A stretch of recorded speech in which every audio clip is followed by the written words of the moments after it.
They say the Israelis are committing genocide, that the Israelis are like the Nazis, that the Israelis were as bad as Hitler. Now, what is this? First of all, we have to hit on the head the idea that the Israelis are committing genocide, which is rife out there. It would be the only genocide in history in which the population massively expanded during said alleged genocide. The population of Gaza has shot up in the last 18 years since Israel withdrew. So you could say that they are extremely unsuccessful genocidists, or people who would like to commit genocide but haven't managed to for some reason. But none of the analysis of what is actually happening, and I and anyone else who has traveled through the region widely can tell you this, it is nothing like, for instance, what Bashar al-Assad has done to the Syrian people over the last 13 years. It's nothing like what has been happening in Yemen in the last decade. It is not anything approaching a genocide that is happening in the West Bank or Gaza. So why do they say it? Second, why do they say like Hitler? Third, why do they say like the Nazis? These young people have been brought up with only one bit of knowledge from history, which is Nazis. And if you only know about one thing from history, it's likely that you will decide that the whole of history and the whole of the current day can fall into two groups of people and be analyzed by the lens of this one thing. Hitler, not Hitler. Unfortunately, these young people are throwing out the only nasty accusation they know, and they are picking it up from people who are handing them the nastiest thing that they could say. Why do I say that? They are picking up from mainly Muslim pro-Palestinian voices and pro-Hamas voices and others, these allegations which come from the Muslim world against the Jewish state because the Muslim world knows how much it will wound the Jews. That's why they say that. They say the Jews are just like the Nazis because they know how much that would hurt any Jew. Now, these young people who pick up these arguments, knowingly or otherwise, are repeating this slur on the Jewish people. And some of them will know how much that hurts the Jews and will not mind. Some of them may not know how much that hurts the Jewish people. Why do these so-called pro-Palestinian peoples keep saying that it's just like the Warsaw Ghetto in Gaza? Why choose the Warsaw Ghetto? Why not choose something not involving Jews? Why not choose anything else from the history of the world? First of all, by the way, it's not a very good comparison, is it? Because when people managed to escape briefly from the Warsaw Ghetto, their first thing was not to run out and behead the first child they could find. But park that for a moment. Why do they choose the Warsaw Ghetto? Because they want to hurt Jews. They want to hurt them as deeply as they can. Here's the other thing.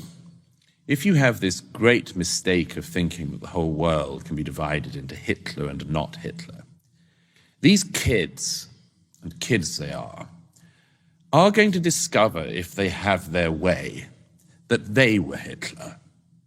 Why do I say that? Because if their chant came true, and from the River Jordan to the Mediterranean Sea, Palestine, which is to say a state which is Judenrein, because Mahmoud Abbas, the head of the Palestinian Authority, as well as Hamas, who of course have been running, if you can call it that, the Gaza for the last 13 years, since they killed the Palestinian Authority representatives in Gaza.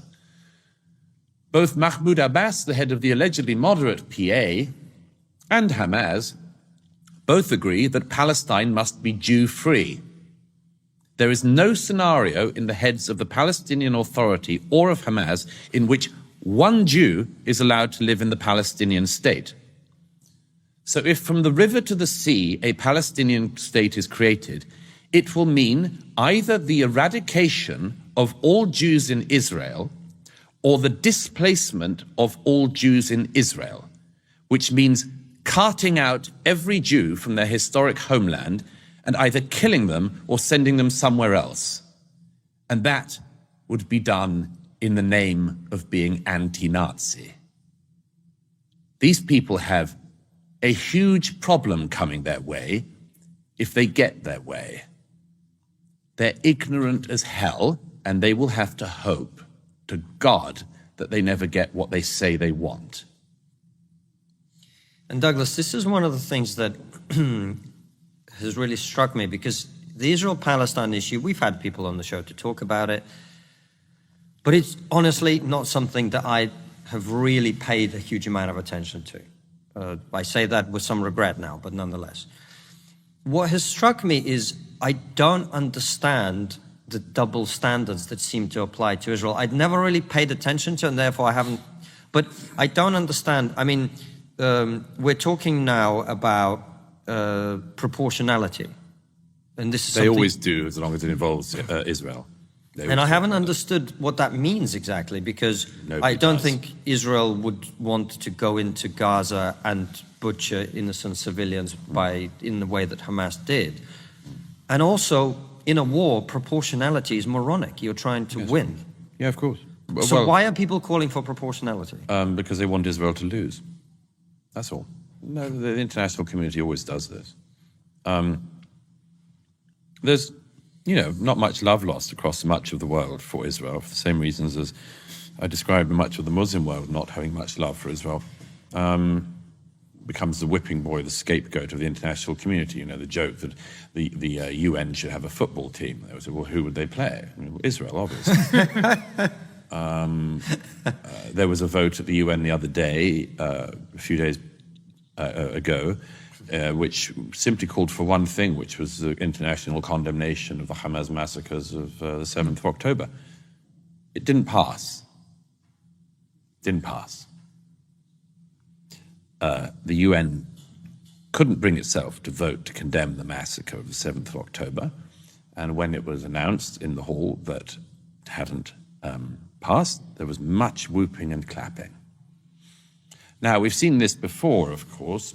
In 1975, there was a resolution at the United Nations in New York that Zionism is racism.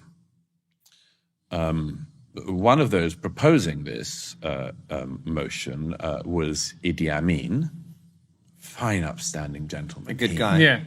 And again, people watching who don't know who Idi Amin is, educate yourself.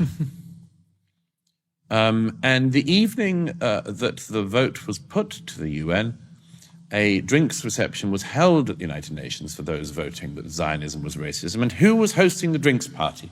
Kurt Waldheim. Again, people can look him up. Kurt Waldheim is the former Chancellor of Austria. He was a member of an SS battalion in World War II. So, the United Nations has been here before, plenty of times. The United Nations can never bring itself to condemn anything unless it involves Israel. And that is a pathology of the United Nations. But we have seen all of this before, many, many times. Too many times to count, ever since the foundation of the state. And that comes to one of the simple problems of, and I'm sorry, but we have to bring it up, anti-Semitism.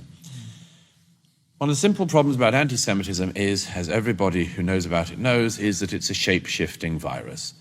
At one point in the history of Europe, in the history of our own country, the Jews were hated because they were poor, and then they were hated because they were rich. They were hated for not integrating, and then they were hated for integrating. In the era where you could hate people for their religion, they were hated for their religion. Then when that became impossible in Europe, you couldn't hate people for their religion, they were hated for their race. Then at a particular point in Europe, we discovered we couldn't hate people for their race anymore. So what did we hate people for if they were Jewish? We hated them for being stateless. Then the Jewish people got a state, and they were hated for having a state. Now, you cannot tell me in this situation that there's a coincidence here. It is not a coincidence that every way you do it, it ends up like that. And great figures, including somebody I've quoted a lot in recent days and weeks, Vasily Grossman, the great Russian novelist, the author of Life and Fate, among other works. And everything flows. He said everything comes from this. And of course, the great thing that Grossman said at the heart of his great novel, in those few pages where he writes about anti-Semitism, about the dark heart of the 20th century, as he goes from Stalingrad to Treblinka, the great pages in which Grossman takes the time out to talk about anti-Semitism in the midnight of the 20th century. He says, of course, that he says some of what I've just said about anti-Semitism being a shape-shifting virus, because, of course, Hitler had it, as rather well known, but Stalin ended up with it as well. I mean, it goes every direction, everywhere. But as Grossman greatly says, the thing about it is that it tells you about the person who suffers from it, not about the Jews. He says, tell me what you accuse the Jews of, I'll tell you what you're guilty of. People who hate the Jews for being religious have religious problems themselves. People who hate the fact that Jews have a state that they're willing to defend have a problem with defending their own state themselves, and much, much more, on and on and on.